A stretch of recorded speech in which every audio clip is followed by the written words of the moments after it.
네, 오늘 우리에게 주시는 말씀은 마가복음 신약성경 마가복음 1장 35절에서 39절입니다. 마가복음 1장 35절에서 39절 말씀입니다.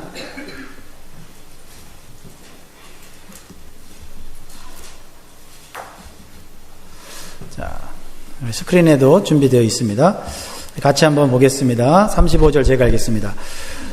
새벽 오이려 미명에 예수께서 일어나 나가 한적한 곳으로 가서 거기서 기도하시더니 그에 함께 있는 자들이 예수의 뒤를 따라가 만나서 가로되 모든 사람이 주를 찾나이다. 이르시되 우리가 다른 가까운 마을들로 가자. 거기서도 전도하려니 내가 이를 위하여 왔노라 하시고, 같이 읽겠습니다. 이에 온 갈릴리에 다니시며 저희 여러 회당에서 전도하시고 또 귀신들을 내어 쫓으시더라. 아멘. 네, 오늘 영광교회 예배 오신 여러분들 환영하고 축복합니다. 오늘 1시간 일찍 일어나셔서 여러분들 피곤하시죠? 네, 1시간 손해보셨죠? 네, 여러분 생각 긍정적입니다. 어떤 사람들은 오늘 1시간 손해봤다 생각하는데, 사실 오늘 우리에게 주어진 시간은 어제나 오늘이나 24시간 똑같습니다. 근데 어떤 분들은 손해봤다고 생각하는데, 사람이 생각하기 나름이에요. 손해본 것이 아니고, 우리가 하나님 주신 시간, 또 오후 시간, 1시간 더 쓸 수 있다. 이렇게 생각하면 또 한 날 즐거운 날이 될 줄 믿습니다. 우리 서로를 향하여서 축복하면 좋겠습니다. 잘 오셨습니다. 당신 때문에 힘이 납니다. 인사하겠습니다. 잘 오셨습니다. 여러분들 때문에 힘이 납니다.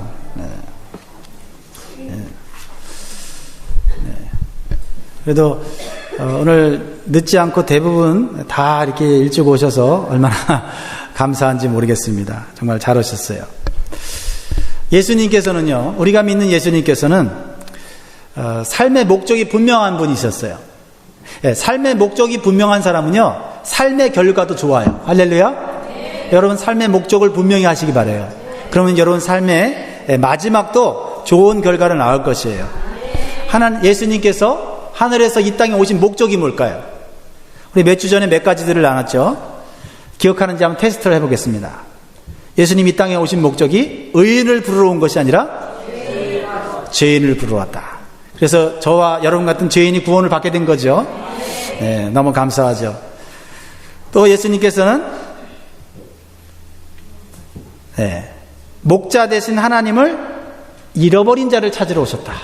잃어버린 자, 우리의 창조주 하나님, 우리의 구원자 하나님을 잃어버린 사람이 너무 많아요. 그런데 예수님께서 찾아주러 오셨다. 그렇죠? 세 번째로 예수님은 이 땅에 살기 위해 오신 분이 아니라 죽으러 오셨다. 죽기 위해 오셨습니다. 그래서 죽으심으로 우리가 생명을 얻은 줄 믿습니다. 오늘 본문은요, 예수님께서 자신이 이 세상에 오신 목적을 분명히 알려주는 본문이에요. 자, 예수님은 어떤 목적을 가지고 이 세상에 오셨을까요? 굉장히 왜 중요하냐면, 예수님을 믿는 우리로서는 예수님이 이 땅에 오신 목적이 바로 우리가 예수님을 믿는 목적과 동의를 하기 때문에 그래요. 맞습니까? 네. 자, 38절 말씀을 한번 읽어볼까요? 38절, 오늘 본문 38절 시작. 이르시되 우리가 다른 가까운 마을들로 가자. 거기서도 전도하리니 내가 이를 위하여 왔노라 하시고. 예수님 분명하시죠? 네. 내가 이를 위하여 왔노라. 이 목적을 위해서 나는 왔다, 이 말이에요. 그 목적이 뭐예요? 전도. 예수님은 전도하러 왔다고 말씀하셨어요. 근데 무엇을 전하러 오셨을까요? 건강식품 판매하러 오셨을까요? 우리에게 건강을 주기 위해서 의료기기를 소개하러 왔나요? 아니죠. 예수님은 하나님 나라와 구원의 복음을 소개하기 위해 오신 줄 믿습니다. 하나님 나라 그리고 구원의 복음을 전하러 오셨어요. 그래서 예수님을 믿는다고 하면서 천국을 모르면 예수님 믿는 것이 아니에요.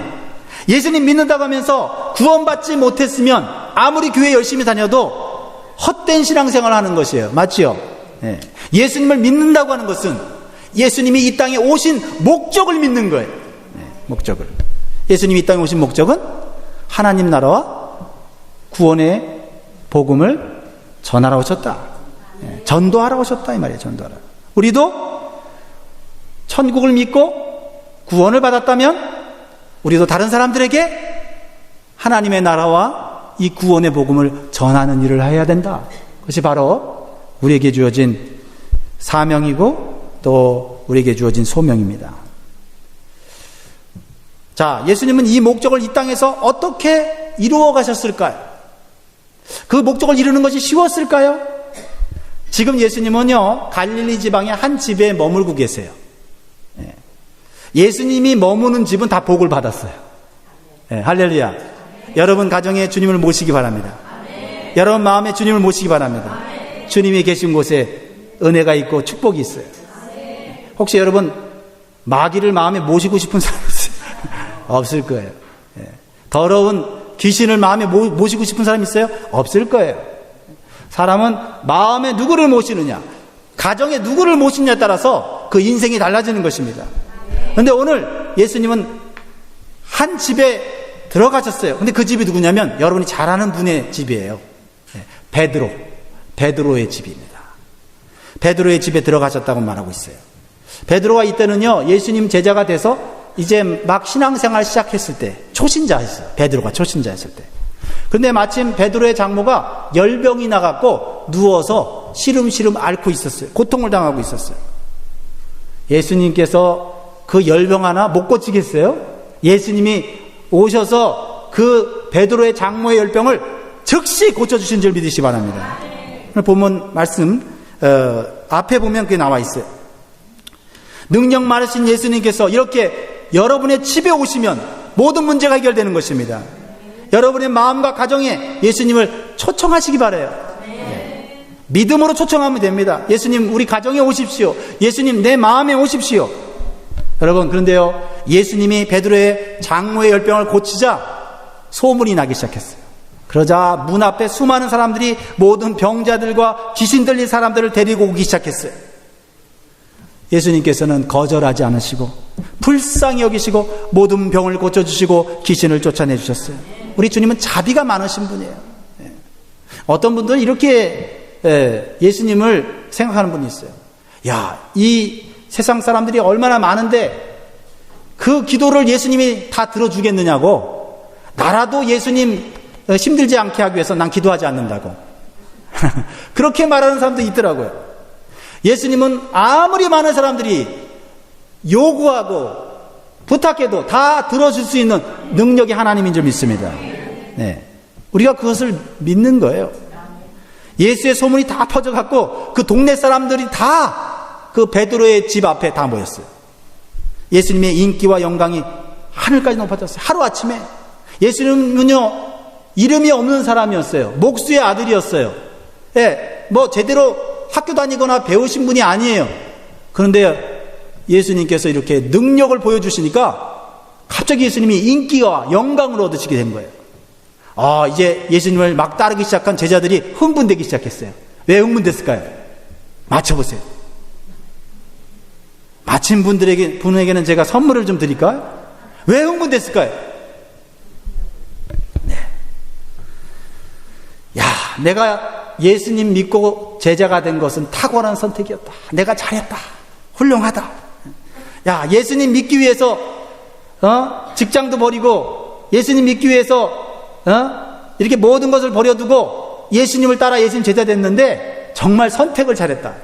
야, 이 예수님이 하루아침에 인기와 영광을 얻으셨는데 이 예수님이 사람들한테 인정받아서 왕이 되기만 하면 우리도 같이 이거 큰 영광과 성공을 거둘 것이다. 이 제자들이 흥분하기 시작한 거예요. 네. 자, 됐다. 이 길로만 계속하면 된다. 예수님 계속해서 이렇게 인기와 명예가 있으시면 이제 우리의 인생은 이제 잘 나갈 수밖에 없다. 이렇게 생각하고 있는 중인 거예요. 그렇습니다. 하루아침에 스타가 된 사람같이 예수님은 어제와 오늘의 인기가 완전히 달랐어요. 하룻밤이 지났어요. 여전히 이른 아침부터 수많은 사람들이 찾아와서 예수님을 찾고 있어요. 새벽부터 찾고 있어요. 그러자 시몬 베드로와 제자들이 예수님이 주무시는 줄 알고 방에 들어가 보니까 예수님이 안 계셨어요.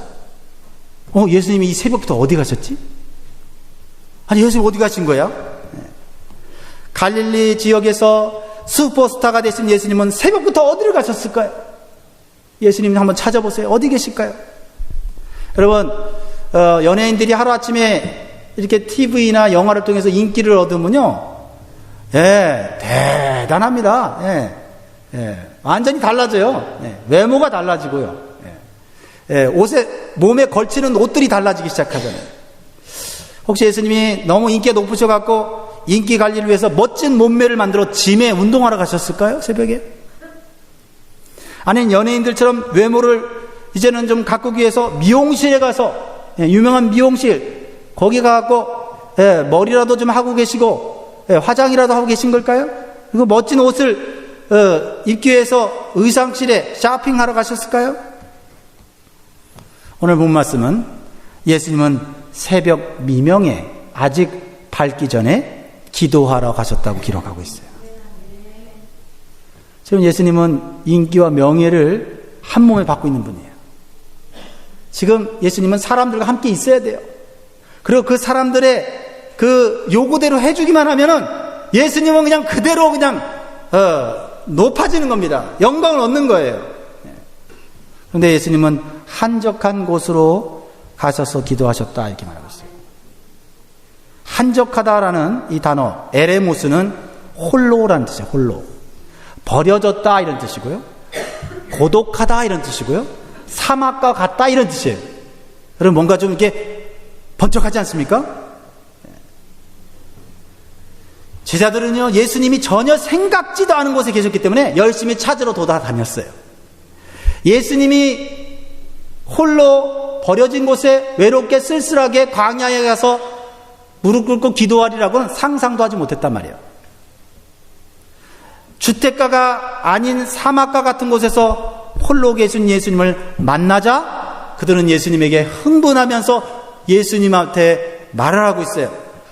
마태복음 1장 36절로 37절을 읽었죠? 다시 한번 36절, 37절 읽어보세요. 이 시몬과 제자들이 예수님께 뭐라고 얘기하는지요? 시작. 시몬과 및 그와 함께 있는 자들이 예수의 뒤를 따라가 만나서 그러되 모든 사람이 주를 찾나이다. 어떻게 해요? 모든 사람이 주를 찾는다. 여전히 예수님의 인기는 대단합니다. 여전히 예수님은 이 사람들의 요구를 들어준다면 예수님은 계속해서 인기와 성공을 얻게 될 것입니다. 그래 제자들이 예수님을 만나서 광야에 홀로 새벽에 기도하시는 예수님을 보면서 모든 사람이 주를 찾습니다 라고 얘기를 하는데 그 뉘앙스가 어떤 뉘앙스냐면 이런 뉘앙스예요. 예수님 왜 이런 곳에 계십니까? 지금 예수님 많은 사람들이 예수님을 찾는 인기와 명예를 가진 사람이 되셨습니다. 이제 성공하는 것은 시간 문제입니다. 그런데 분위기 파악 못하고 아무도 없는 광야에서 왜 고독하게 외롭게 한국말로 말하면 청승맞게 앉아 계십니까?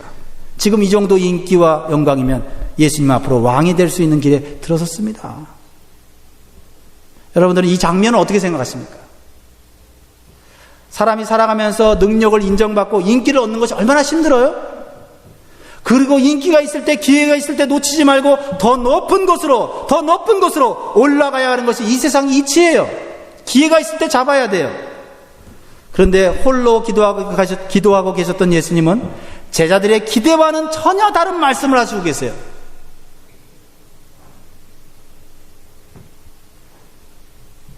38절 말씀이에요. 오늘 이 말씀을 여러분 마음속에 묵상하셔야 됩니다. 38절 시작. 이르시되 우리가 다른 가까운 마을들로 가자. 거기서도 전도하리니 내가 이를 위하여 왔노라. 제자들에게는 힘 빠지는 말 아닙니까? 여기를 떠나자는 거예요? 다른 마을로 가자는 거예요? 나의 목적은 현재 자리에 안주하고 사람들의 인기를 얻으려고 하는 것이 아니라 하나님의 뜻을 행하러 왔다. 나의 영광을 위해 온 것이 아니라는 거예요. 인기가 있든 없든 중요하지 않다는 것입니다. 오직 하나님의 나라와 복음을 전하는 전도를 하러 왔다는 것입니다. 그것이 예수님의 삶의 목적이었어요. 삶의 목적이 흔들리지 않았어요. 그렇다면 예수님은 새벽부터 무슨 기도를 하셨을까요? 하나님, 지금 사람들이 이렇게 찾고 있는데 이 사람들의 인기와 이 사람들의 명예를, 이 사람들이 나에게 주는 명예를 가지고 한번 열심히 멋지게 성공하게 해주십시오. 이런 기도를 했을까요? 제자들과의 대화와 다른 성경을 통해서 예수님께서 하신 기도를 우리는 유추를 해볼 수가 있어요. 예수님께서도 인간이셨기 때문에 힘든 것보다는 편한 것이 좋았을 거예요. 그렇죠? 예수님도 육체를 가졌기 때문에 때리면 아프신 분이에요. 예? 하루 종일 일하면 피곤하신 분이란 말이에요. 육체적으로는 편한 게 더 나은 거예요. 아픈 것보다. 예. 사람들에게 욕먹는 것보다는 존경받는 것이 더 좋았을 거예요. 소유가 없는 것보다는 그래도 어느 정도 소유가 있는 것이 좋았을 것입니다. 예수님께서 공생애를 시작하시기 전에 40일 금식 기도하셨죠? 네. 그때 마귀가 나타나서 예수님을 세 가지로 시험을 합니다. 어떤 시험을 하냐면 사단은 심히 40일 동안 굶어서 심히 배고프신 예수님께 하나님의 뜻과는 다른 방법으로 배부르게 하라고 가르쳐줍니다. 돌로 뭘 만들어요? 떡을 만들려고 그래요. 또 성전 꼭대기로 와 올라가고 예수님의 능력을 칭찬하면서 예수님이 성전에서 뛰어내리면 천사가 와서 예수님을 받쳐줄 것이다. 그러면 예수님의 인기는 더 높아질 거다 하면서 예수님의 명예욕을 부추겼어요. 세 번째로는 사단에게 경배하면 세상을 다 주겠다. 이 세상 모든 것들을 다 주겠다. 이렇게 약속하면서 예수님의 소유욕을 자극하기 시작했어요. 그러나 예수님은 이러한 육신적이고 정욕적인 유혹을 다 이겨내셨어요. 어떻게 이겨내셨을까요? 광야에서 40일 동안 기도하면서 영적인 힘을 얻어 마귀의 유혹을 이긴 거예요. 내 육신의 욕구를 따라 움직이지 않고 사람들의 요구를 따라 움직이지 않고 하나님의 뜻을 따라 움직일 수 있었던 것은 광야에 기도가 있었기 때문이다. 우리가 예수님을 믿기 전에는요, 우리도 예수님 믿기 전에는요, 사람들의 인정과 인기를 얻는 것이 최고의 가치였습니다. 이 세상의 가치예요. 이 세상의 가치 나쁘다고 볼 수는 없습니다. 인정받아야 돼요.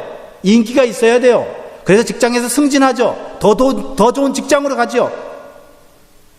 예수님 믿기 전에는 내가 잘 되고 내 자식이 잘 되는 것이 전부예요, 그게.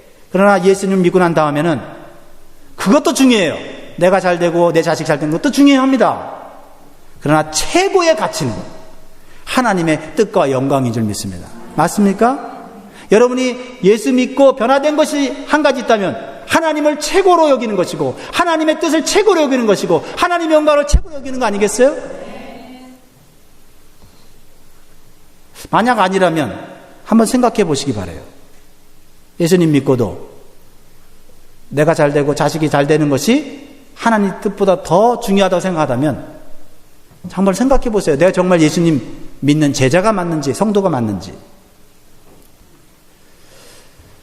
하나님의 뜻과 영광을 나타내는 것이요, 내 자신이 추구하는 방향과 때때로 다를 때가 있어요. 없습니까? 있습니까? 있어요. 여러분 신앙생활 열심히 하는 분들은 아십니다. 하나님의 뜻과 영광을 드러내는 것이 내가 추구하는 방향과 다를 때가 있어요. 그래서 그 방향과 목적을 바꾸어야 될 때가 있는 거예요. 그럴 때 우리 마음속에 심각한 갈등이 일어나죠. 하지만 우리는 가던 방향을 멈추지 못할 때가 있어요. 왜요? 지금 가는 길이 훨씬 더 나에게 편한 길이고 지금 이 길에서 멈추면 내가 더 높아질 수 없고 더 좋은 삶을 살 수 없기 때문에 멈추지 못하는 거예요. 반대로 편안히 잘 살고 있으면 계속 머물려고 하지 않고 머물려고 하지 움직이려고 하지 않는 것이 사람의 기본적인 욕구예요. 이게 사람적인 욕구다. 안정적인 욕구. 이 욕구를 바꾸려고 하는 것은 쉽지 않아요. 네. 강제적인 힘이 있어요. 어떤 외부의 힘이 있어야 내가 머물러 있을 때 움직이게 되고요. 외부의 힘이 있어야 내가 멈추려고 할 때 멈출 수가 있어요. 그렇지 않으면 우리는 가던 대로 가고요. 예, 머물러 있으면 그냥 한없이 거기 머물러 있고 싶어요. 그러나 예수님은 이러한 안정에 대한 욕구를 가감히 바꾸는 거예요. 지금 이제 동네 사람들, 수많은 사람들이 예수님을 이제 막 찾아와서 예수님을 높이기 시작하는데 이 좋은 환경 어디 있습니까? 여기 머물러서 누려야죠. 근데 예수님은 과감하게 하나님의 뜻을 향하여 방향을 바꾸는 거예요. 도대체 어떤 힘이 예수님으로 하여금 현재의 이 인기와 명예를 뒤로 하고 움직이게 하였는가라는 거예요. 이 본문 속에서 보이지 않습니까? 그것은 새벽부터 육신을 제어하면서, 자신의 육신을 제어하면서, 육신이 가고자 하는 방향을 제어하고, 육신이 쉬고 싶은 그 본성을 제어하면서 광야로 나가 홀로 쓸쓸히 기도하셨어요. 자신의 욕구대로 살지 않고 하나님의 뜻을 따라 살고자 기도하신 것입니다. 그리고 지금 인기 있고 편안한 환경을 뒤로하고 다른 가까운 마을로 가자 방향 전환을 시도하고 있다는 것입니다. 저는요, 이 말씀 보면서 관성의 법칙이라는 이 아이작 뉴턴의 제1운동 법칙이 생각났어요. 저 과학을 잘하는 사람은 아닌데 이 말씀 묵상하는데 그 과학적 그 이론이 생각나더라고요. 그래서 두 개의 그림이 제가 생각나는데 바로 이 그림이에요. 여러분들 일상생활에서 충분히 경험하고 있는 두 그림이에요.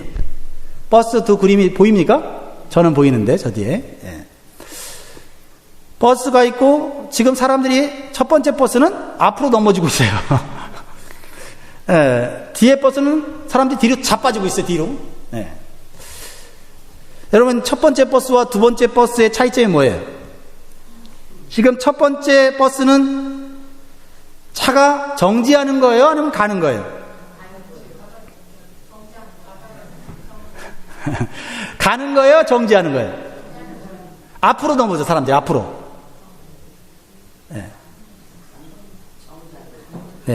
가다가 서는 거죠. 그러니까 이렇게 되는 거 아니에요, 그죠? 뒤에는 어떻게 되는 거예요? 서 있다가 가니까 사람들이 뒤로 자빠지는 거죠.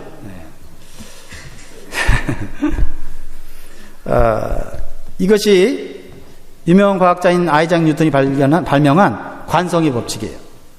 정지해 있는 물체는 계속해서 정지해 있고 싶어 해요. 또한 한 방향으로 움직이는 물체는요, 계속해서 그 방향으로 계속 움직이고 싶어 해요. 이게 자연의 법칙이에요. 우리 사람의 습성이란 말이에요. 정지해 있는 물체는 외부의 힘을 강하게 가하지 않는 한 계속해서 정지해 있고 싶어 해요.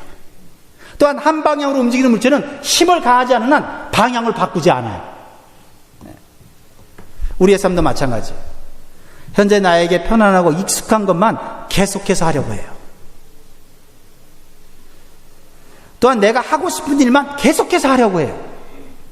관성의 법칙이에요. 근데 갑자기 새로운 힘이 나에게 부딪혀서 나를 움직이게 하거나 방향을 바꾸게 하면 우리가 앞으로 넘어지거나 뒤로 자빠지게 돼요. 그 힘과 갈등을 일으키는 거예요. 그러면 넘어지지 않으려면 어떻게 해야 되죠? 넘어지지 않으면 어떻게 해야 돼요? 운전사가 무엇을 원하는지를 아는 거예요. 운전사가 앞으로 가기를 원하면 같이 앞으로 갈 준비를 하면 안 넘어지잖아요. 그렇죠? 운전사가 정지하는 걸 원해요. 정지하는구나. 그러면 정지하기 위해서 준비하는 거예요. 제가 무슨 말을 하려는지 이해가 되세요?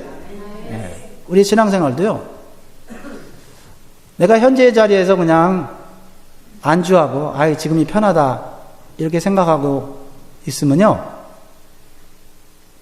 누가 와서 나보고 앞으로 가자고 해도 가기 싫은 거예요. 또 내가 관심이 있어서 내가 원하는 길을 가는데 막 가고 있는데 쓰라 그러면 쓰기 싫은 게 사람의 심리예요. 우리가 잘 알듯이 교회도 한 번 빠지고 두 번 빠지고 세 번 빠지면요, 그게 편해요. 편하다고. 그렇죠? 기도의 자리, 특별히 새벽 기도 나오는 거, 이거 되게 쉬운 일 아닙니다. 되게 어려운 일인데, 그거 한 번 안 나오고 두 번 나오고 세 번 나오면요, 정말 새벽에 잠이 얼마나 달콤한지 몰라요. 누가 새벽 기도를 만들어 갖고 이렇게 목회를 힘들게 하는지 모르겠어요. 주일 예배 나가고 또 목장 예배까지 나가는 거 쉬운 일 아닙니다. 그것이 나에게 습관이 되기까지는 쉽지 않은 일이에요. 어떤 강력한 외부의 힘이 나를 이끌어 가야만 내가 움직일 수 있고 내가 스탑할 수 있다 이 말이죠. 예수님은 현재의 안락하고 나태한 자리에 머무르지 않고 인생의 운전자이신 하나님의 뜻대로 움직이기를 원하셨기 때문에 방향을 바꿀 수 있는 힘과 능력을 얻게 된 것이에요. 근데 그 방향 전환의 힘과 능력은요, 오직 홀로 고독한 광야에서 새벽 기도를 통해서 받은 거예요. 주님, 하나님, 지금 수많은 사람들이 지금 나를 알아보고 내가 지금 인기가 높아졌고 여기 그냥 있어도 이 사람들과 그냥 병 고친 사람들하고 같이 먹고 살아도 행복하게 살 수 있는데 하나님의 뜻은 방향을 전환하라고 하네요. 잃어버린 자를 찾으라고 하네요. 다른 사람을 섬기라 하네요. 이 예수님도 쉽지 않은 거예요. 그러니까 하나님 앞에 기도함으로써 방향 전환을 할 수 있는 영적인 힘을 얻는 거예요. 그러나 제자들은 어떻습니까?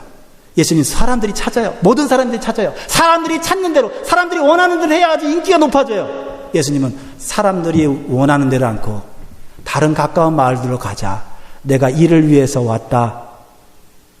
그것이 하나님 뜻이니까 나도 육체가 여기 앉아서 저 사람들에게 대접받으며 살면 좋지만, 그러나 하나님의 뜻은 귀신 들리고 병 들고 약하고 소외당하고 아픈 당한 사람들, 그 사람들에 가서 고생하며 수고하며 섬기는 것이 하나님 뜻이다 하면서 방향 전환을 해야 되는데, 그 방향 전환을 할 힘이 없으면 어떻게 하겠어요?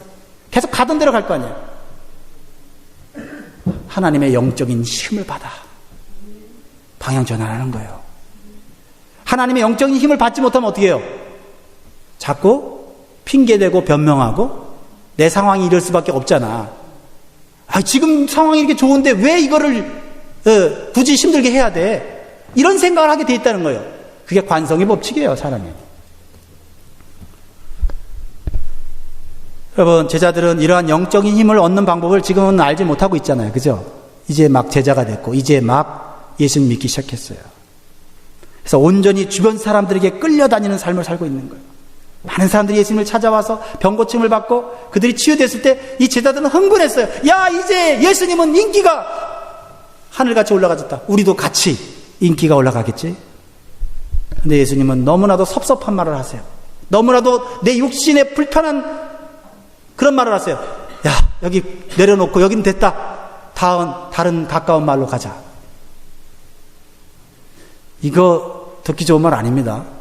굉장히 불편한 얘기거든요. 예수님은 관성의 법칙이 아니라 영적인 법칙을 따라 사셨습니다. 사람들의 요구가 아닌 하나님의 요구에 사는 목적이 있는 삶을 산 거예요.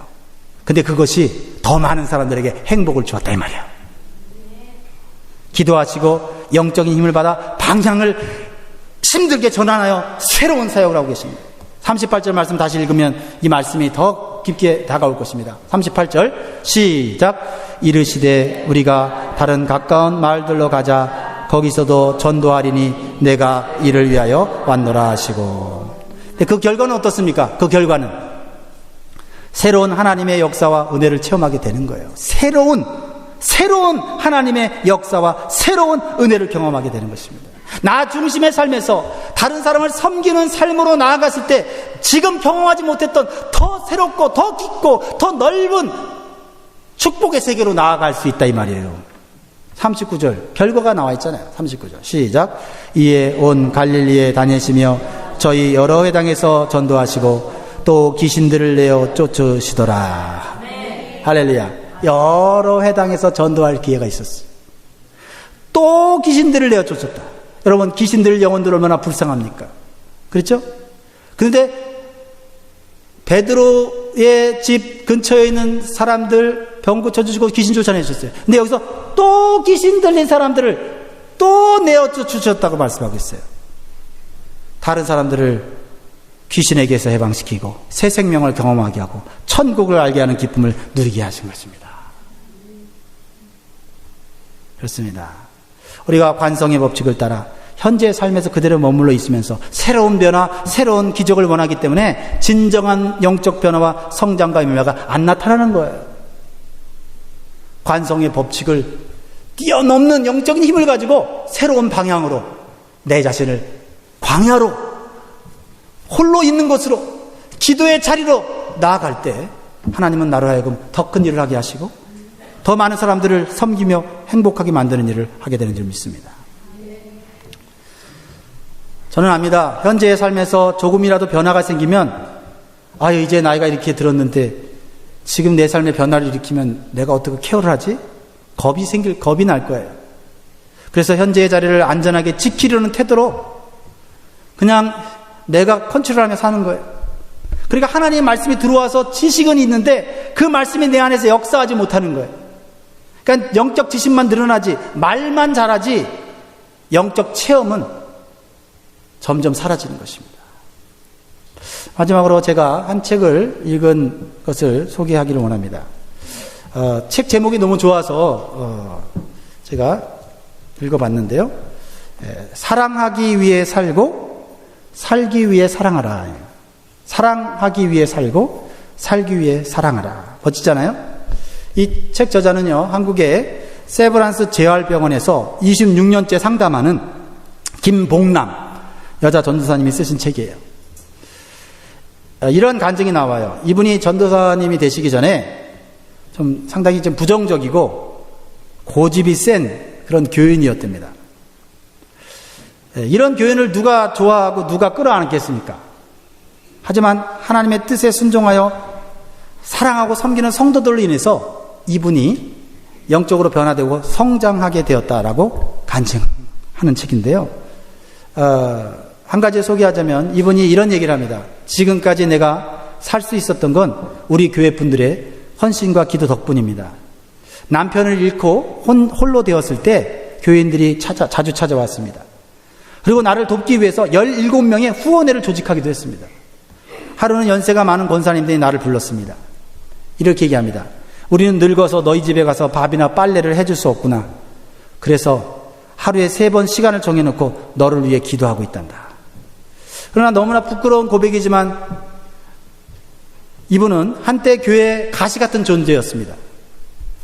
여전도의 총회가 있는 날이면 부목사님들은 자신의 입에서 어떤 말이 나올지 긴장하면서 듣곤 했다는 거예요. 워낙 그냥 세게 막 의견을 얘기하고 하니까. 한번 교회에 목사님의 거취 문제로 교회에 어려움이 생겼다고 합니다. 그때 이분이 앞장서서 막 의견을 냈는데 남편은 앞장서서 그 일을 막았다고 합니다. 남편과 뜻이 맞지 않다 보니까 결국 교회를 떠나게 되었대요. 그렇게 그분 혼자 다른 교회로 옮겨 다니다가 얼마 후에 슬그머니 다시 원래 교회로 돌아왔다고 합니다. 그러던 중에 남편이 오랜 병에 걸렸었는데 병에 걸리고 돌아가셨습니다. 그 남편은 참 신앙이 좋은 분이었다고 해요.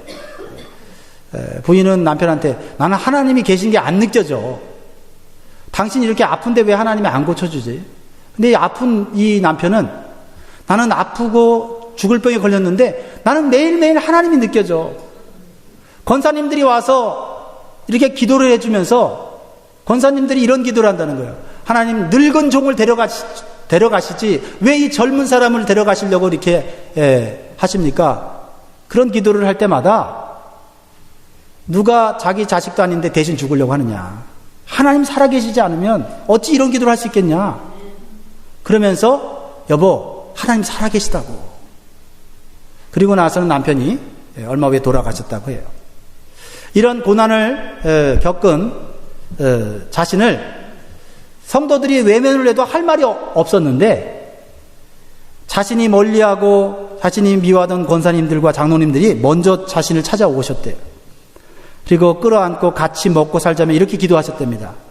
하나님, 이 사람이 성질은 좀 못됐지만은 잘 다듬어 쓰시면 한몫 단단히 할 일꾼이 될 겁니다. 교인들의 뜨거운 가슴으로 사랑하고 기도하는 그 모습이 가시 같은 자신을 녹였다고 합니다. 자신은 교인들의 뜨거운 사랑으로 녹아진 사람이라고 고백을 해요. 그 사랑을 조금이라도 갚으려는 마음에 식사를 대접하려고 했더니 권사님들이 이렇게 얘기를 했대요. 우리가 너한테 뭘 해줬다고 한턱을 내냐? 그러자 이분은 이렇게 얘기했습니다. 저를 위해 늘 기도해 주셨잖아요. 집에 와서 밥도 해주시고 이불 빨래도 도맡아 해주셨고요. 아이들이 아플 때는 저 대신 병원에도 데려가시고 신발이 다르면 사주셨잖아요. 그리고 아무도 제 생일을 챙겨주지 않을 때 케이크를 가서 사들고 오셨고요. 그러자 권사님들이 말합니다. 아이고, 우리는 이미 다 잊어버렸는데 별걸 다 기억하고 있구나. 우리가 내게 한 거 기억하고 있다면 그건 하나님의 사랑이 아니란다. 사랑은 주고 잊어버리는 거란다. 그 말을 듣고 이분은 매우 부끄러웠대요. 그때까지 자신은 누군가에게 도움을 주고 나면 어떤 식으로든 생색을 냈기 때문이에요. 내 것이 아닌 것을 가지고도 남한테 주면 생색을 냈대요.